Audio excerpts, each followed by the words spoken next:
containing an attempt to recover and reconstitute the lost origins of the myths and mysteries, types and symbols, religion and language, with Egypt for the mouthpiece, and Africa as the birthplace.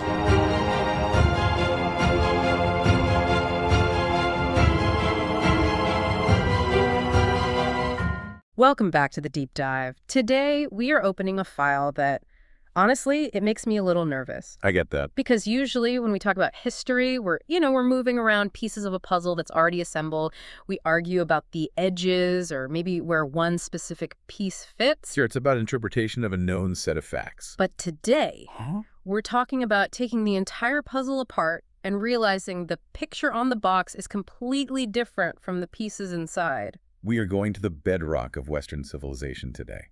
And when you drill down that deep, you sometimes hit things that shake the foundations of everything built on top of it. We are talking about the origins of the Gospels. Now, before you tune out thinking this is a Sunday school lesson, it is the exact opposite. The absolute opposite. We are looking at a forensic investigation, almost like a historical crime scene. And we're doing it by looking at a challenge posed by a researcher named C.J. Cornthwaite. And for those who haven't fallen down this specific rabbit hole yet, Cornthwaite isn't asking about theology. He's not interested in faith. He's asking about the chain of custody. That's the perfect way to put it. Cornthwaite essentially threw a gauntlet down to mainstream historians. He looked at the standard narrative of how the New Testament was written. The idea that these are eyewitness accounts written a few decades after the events. Exactly that. And he said, you guys actually have no idea where this came from. It's such a bold claim, but he backs it up, doesn't he? He's not just making this up. Oh, no, he backs it up with 4 very specific holes in the history. And these aren't small cracks, They are gaping voids. Fatal flaws, really. They are fatal flaws if you are trying to prove a historical origin. Let's look at them. First, there were no fixed 4 Gospels in the early days. Right. It wasn't Matthew, Mark, Luke, and John from day one. Not even close. It was a chaotic free-for-all of texts. Dozens of them. Second, the sayings of Jesus, the actual words he supposedly said, were fluid. They kept changing from text to text. Which is a huge problem for a historical record. A massive problem. Third, the evidence from the so-called church fathers, the guys who are supposed to be guarding the tradition, like Papias or Justin Martyr, their evidence is incredibly weak, or in some cases, flat-out contradictory.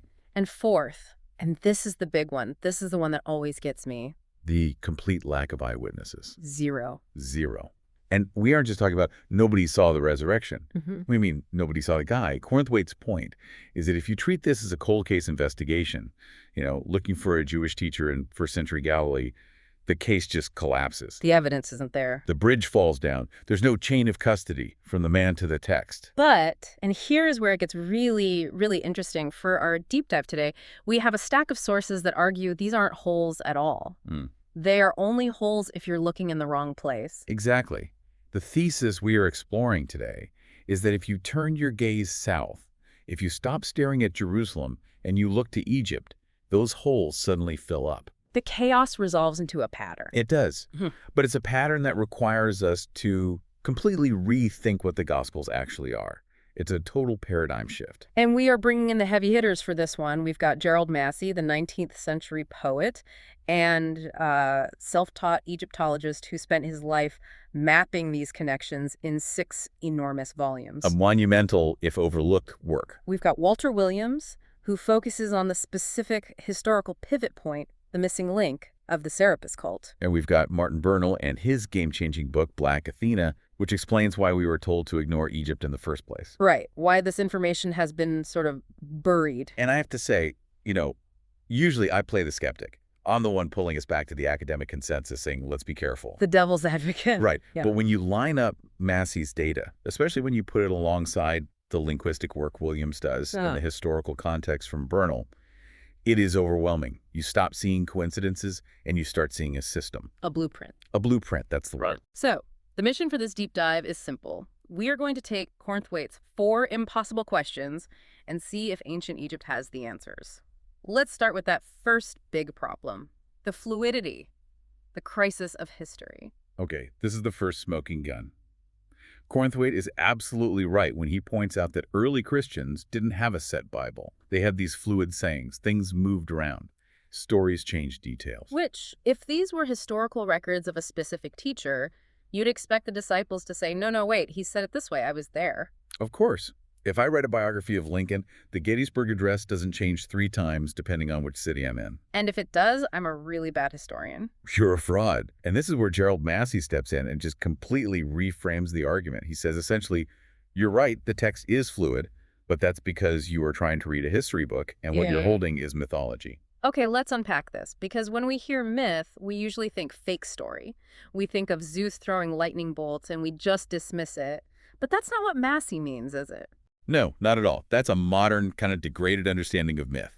In the ancient Egyptian context, a mythos was a highly sophisticated way of explaining cosmic truths. So not just a story. Not at all. It was about the movements of the stars, the agricultural seasons, the flooding of the Nile, and most importantly, the cycle of the human soul. And the crucial thing about Egyptian mythology is that it was adaptable by design. Adaptable how? Well, the core story, the death and resurrection of the god, the battle between light and dark, that stayed the same. But the names and the specific details changed depending on which city you were in. This is what scholars call the cult variant theory. So if you were in the city of Memphis, the creator god is Ptah. Right. But if you go up the river to Thebes, the creator god is Amun. Go to Heliopolis, the city of the sun, and it's Atum-Ra. And the son of God figure, he changes too. He changes too. In one place, it's Horus, the son of Isis and Osiris. In another, it's Ayuam-Hetep, the son of Ptah. Massey argues that this fluidity we see in the early Gospels, where you have Matthew, Mark, Luke, and John all telling slightly different versions of the same event with different details and chronologies, that mirrors perfectly the Egyptian system of cult variants. So having 4 Gospels isn't a bug, it's a feature. It's the expected format. It is the design. It's exactly like having the Horus of the double horizon versus Horus the child. There are different types or aspects of the same divine principle. That would explain why the early Christians weren't freaking out about the differences. Of course. If you're dealing with a historical biography, contradictions are a disaster.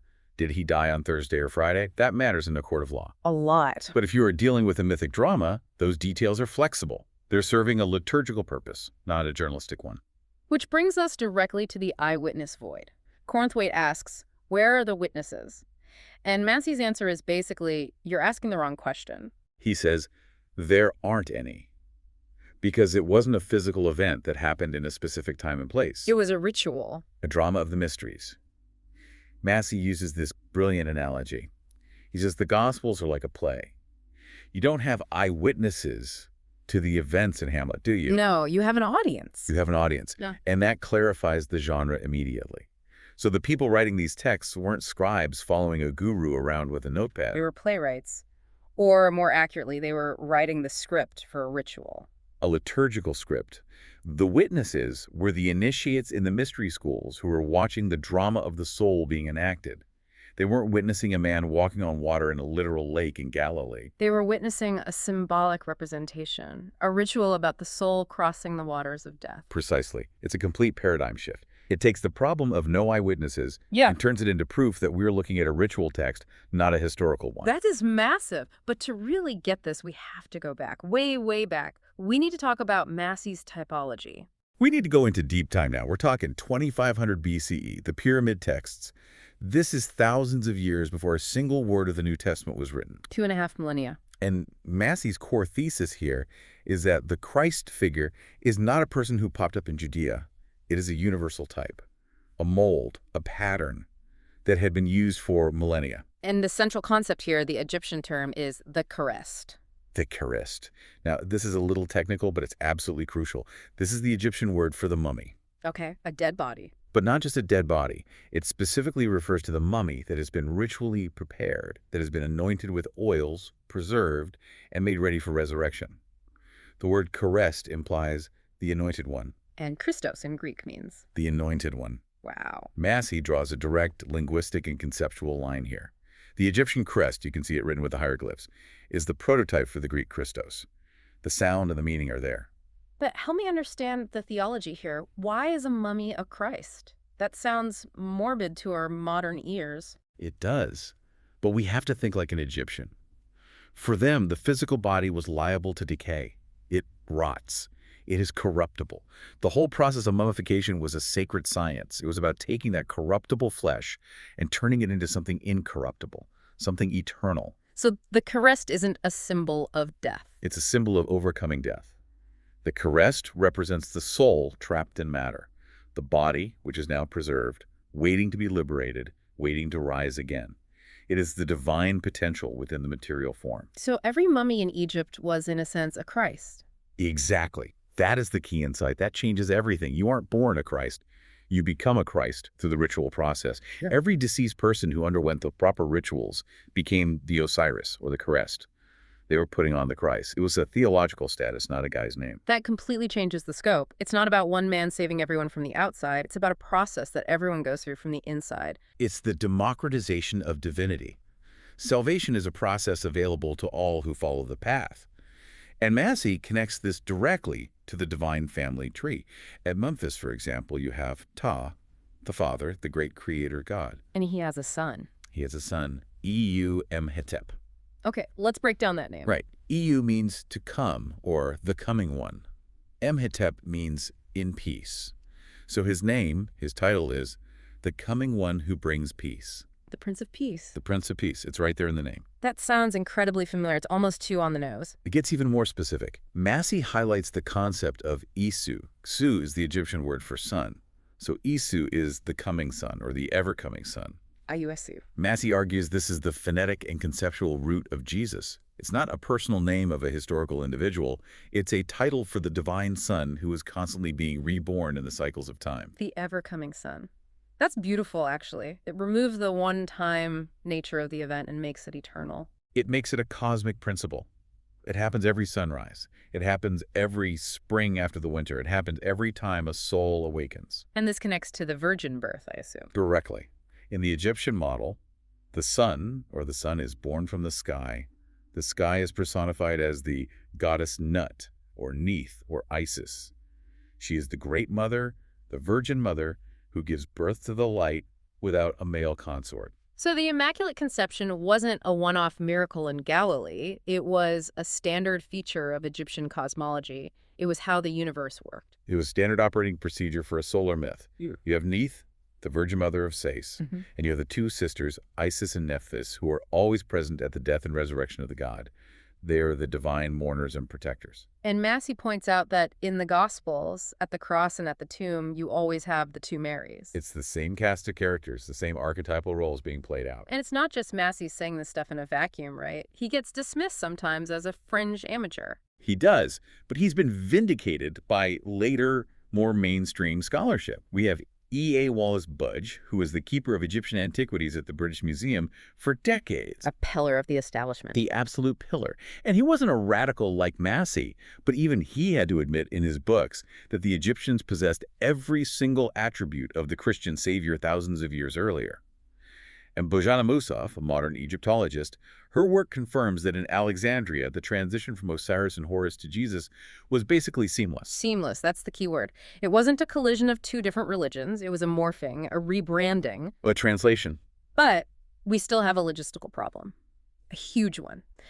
How did it get from the Nile to the Tiber? How did Egyptian myths become the state religion of Rome? Because Rome usually crushed other cultures. They didn't just adopt their gods wholesale. This is the missing link. This is where we need to bring in Walter Williams and the Serapis connection. This is our chapter 3, The Bridge to Rome. Because you can see the similarity between Horus and Jesus, but you need a concrete historical mechanism to explain how the names changed and why the iconography shifted. And Walter Williams points to one specific moment in time. One man, one moment, 300 BCE, Ptolemy I.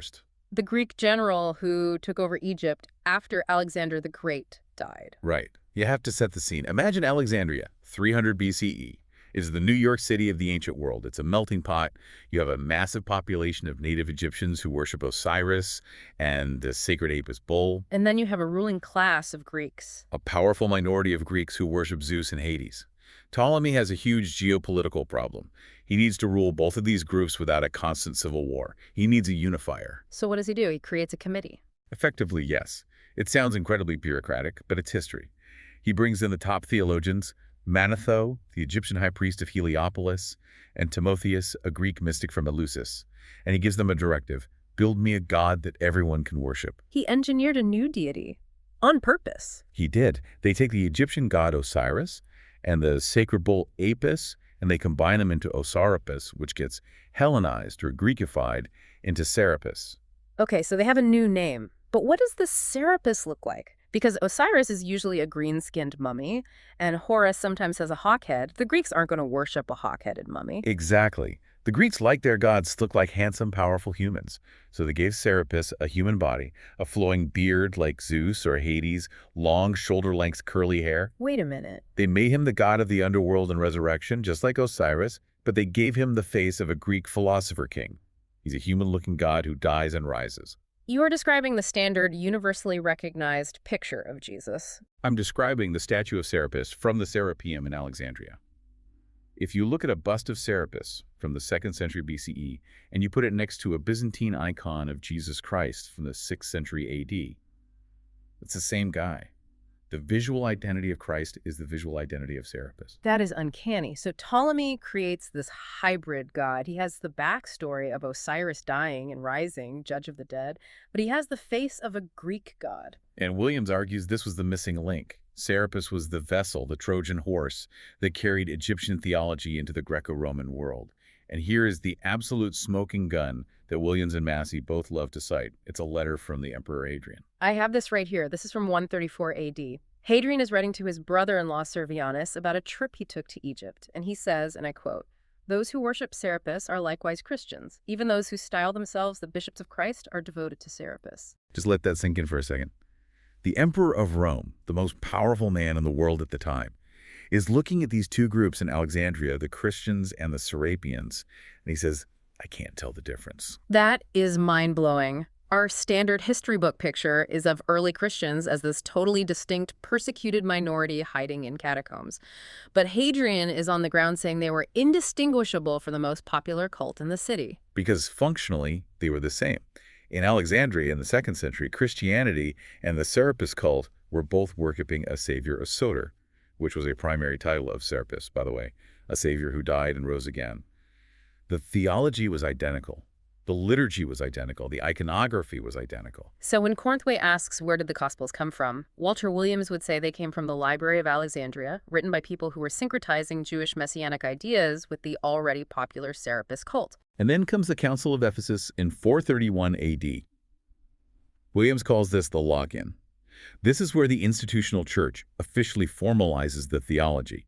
They take this hybrid Egyptian-Greek deity, give him a Jewish backstory, and declare him the one and only. And this is where the feminine divine gets demoted. Massively demoted. Yeah. Isis, who is worshipped as Queen of Heaven all over the Roman Empire, gets stripped of her power. She's either demonized or reduced to the figure of the Virgin Mary, a passive vessel rather than a powerful goddess in her own right.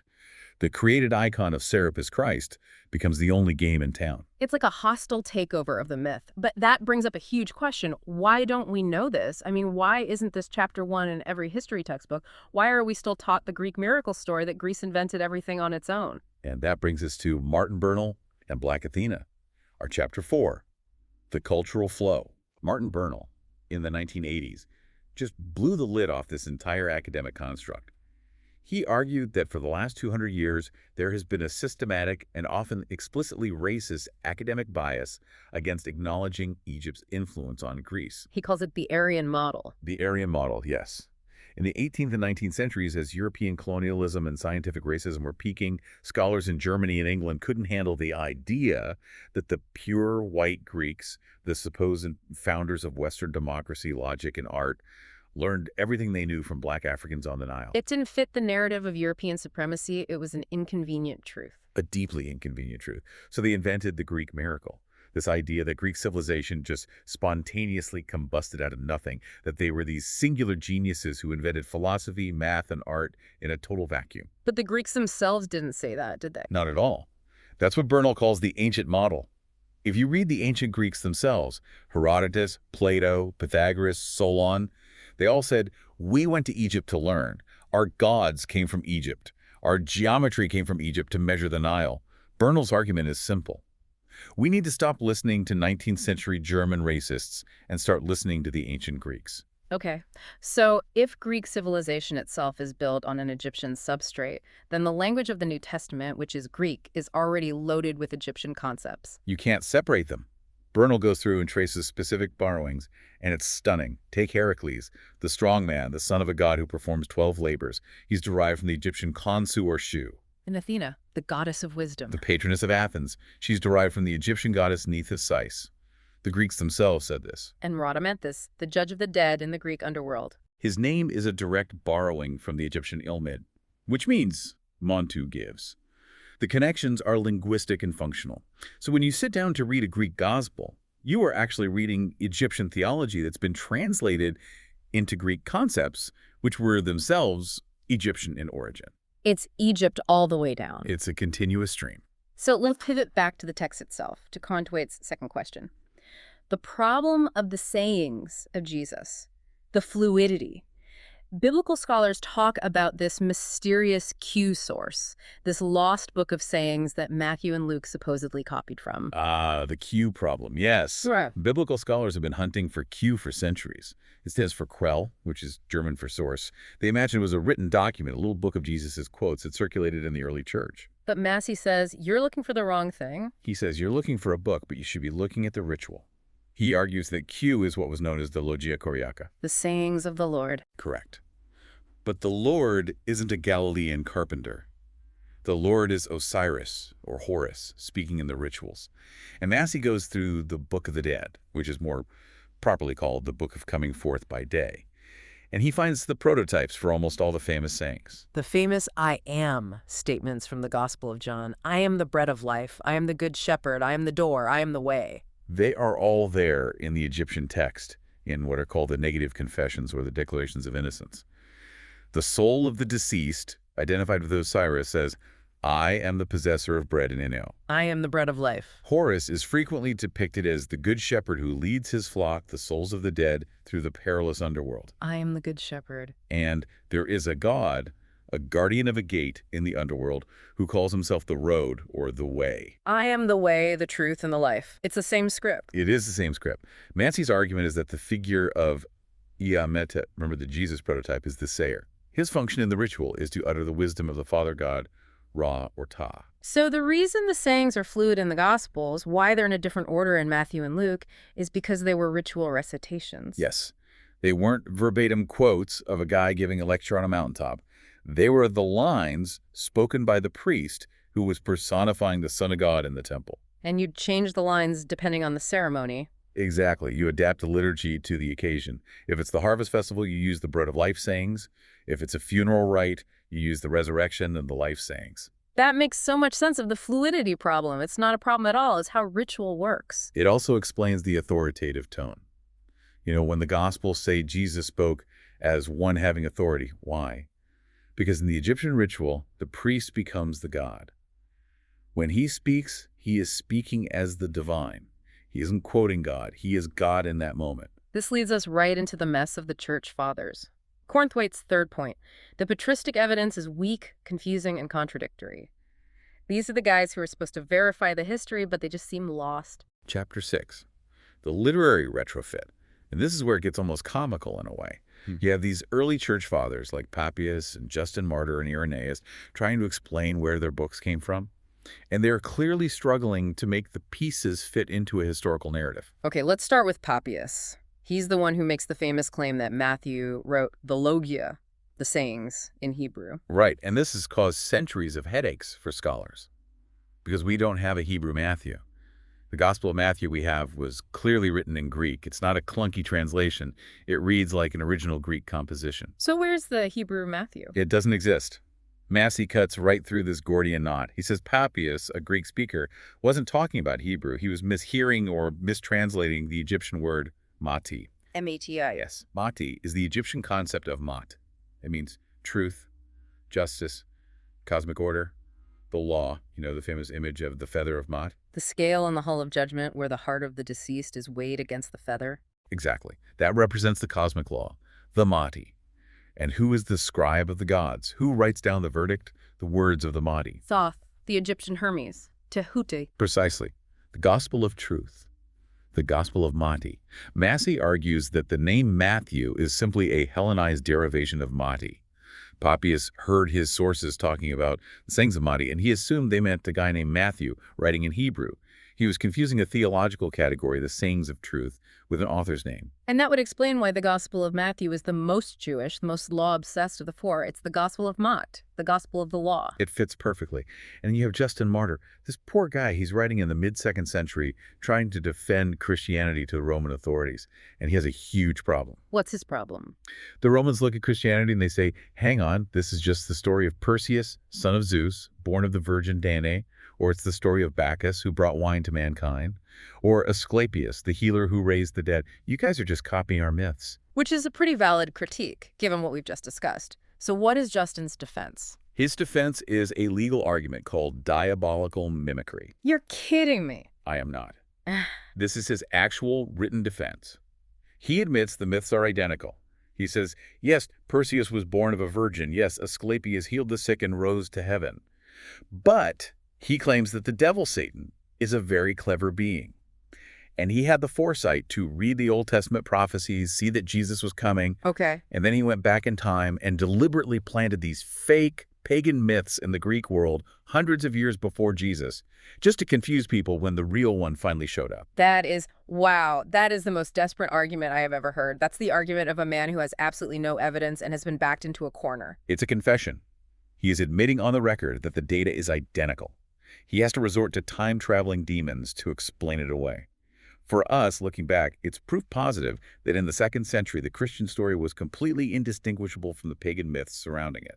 And then there's Irenaeus. He's the bishop who insisted there must be 4 Gospels. Exactly 4. Why 4? Why not 3? Why not just one consolidated version? Irenaeus gives the reason explicitly. He says there must be 4 Gospels because there are 4 winds and 4 pillars of the sky. That sounds like astrology or just random numerology. It's Egyptian cosmology.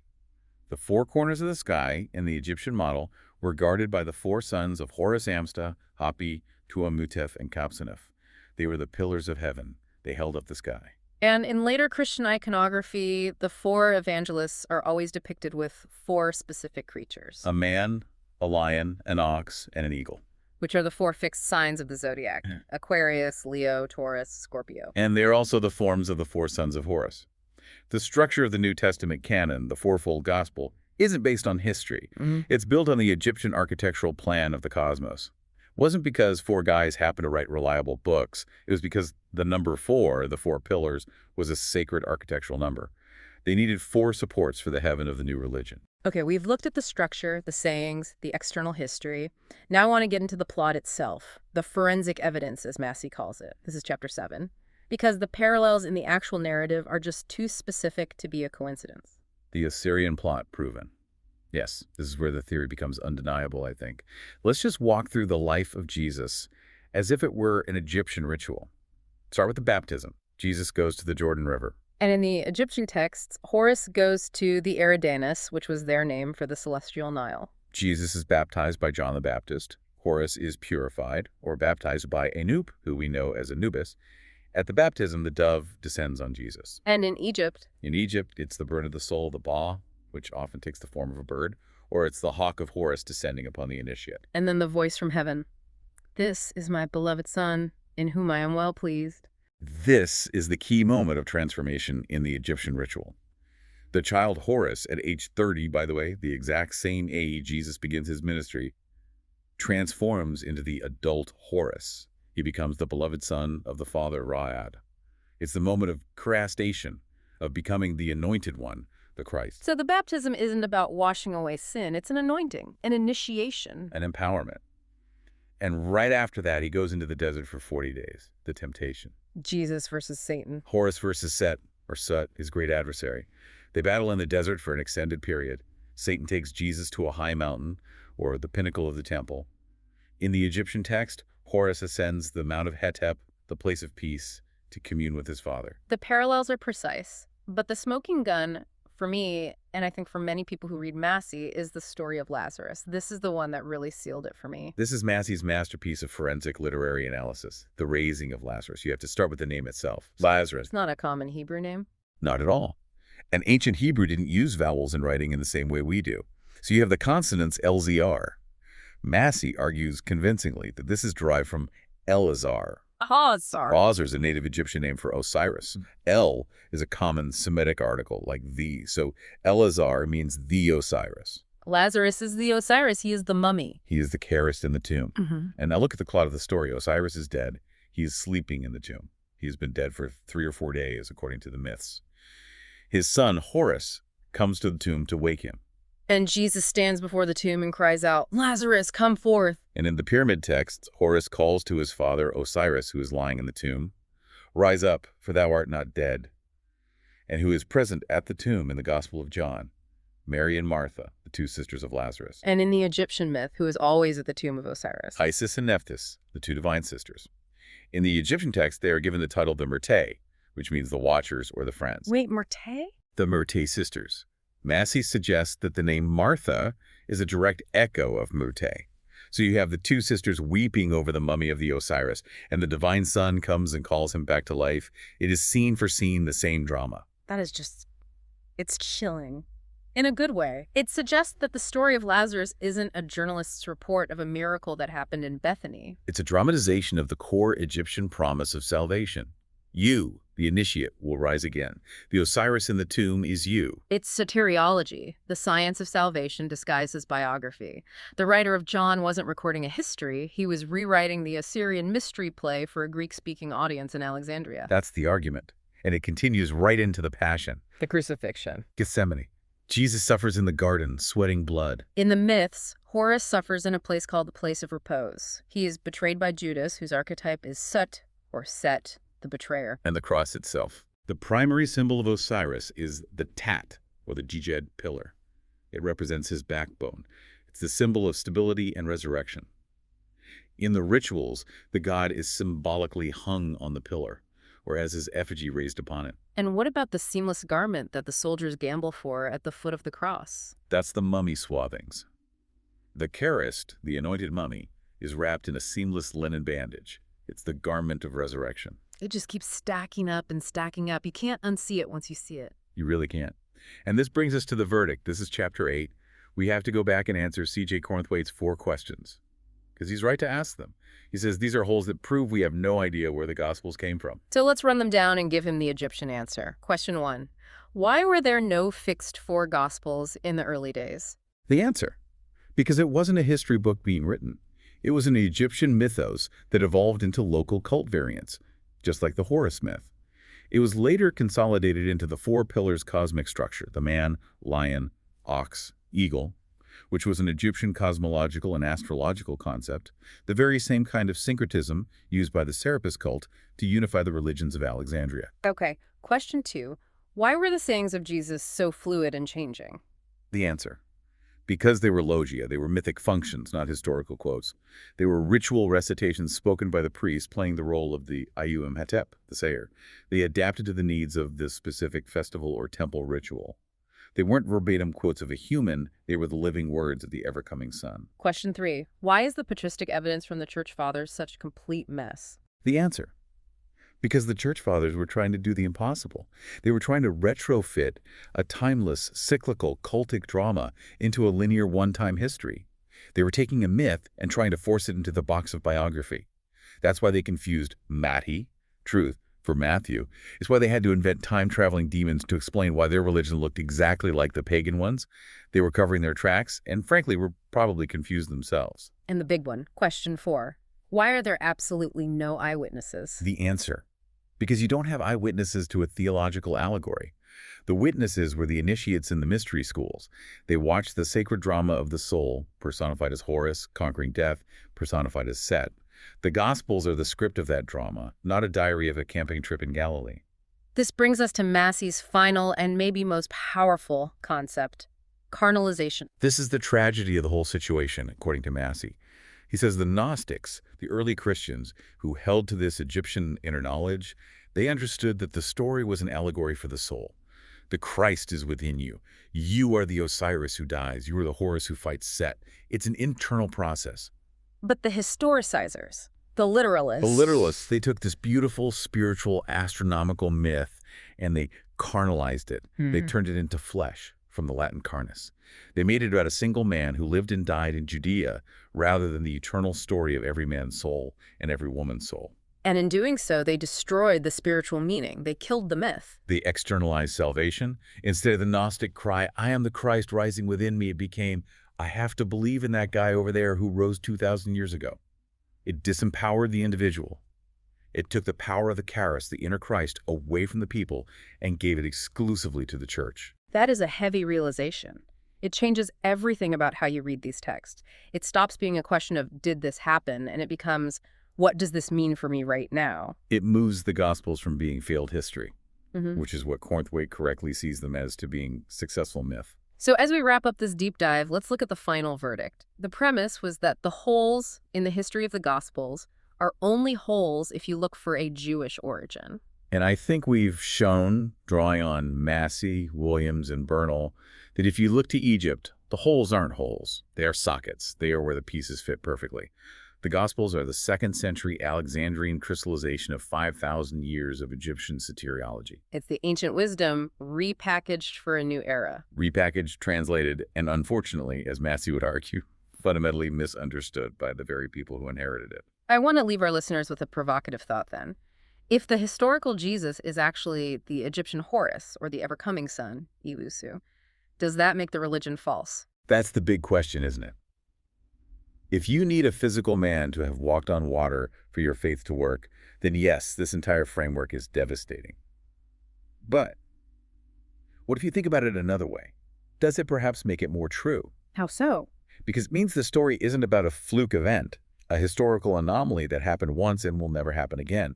It means the story is based on the eternal cycles of the stars, the sun rising every morning, the seasons returning every year, and the eternal cycle of the human soul. It means the resurrection isn't a historical miracle, it's a law of nature. It's a promise written into the very fabric of the universe, just like the Egyptians believed for millennia. The ever-coming son. He is always coming. He's always rising. At every one of us. But maybe the task isn't to prove the history. Maybe it's to uncarnalize our understanding, to stop looking for footprints in the sand of Judea and start looking at the stars above and back to the source on the Nile. Back to the source. Thank you for joining us on this deep dive. It's been quite a journey. A revelation, really. See you next time. Containing an attempt to recover and reconstitute the lost origins of the myths and mysteries, types and symbols, religion and language, with Egypt for the mouthpiece and Africa as the birthplace.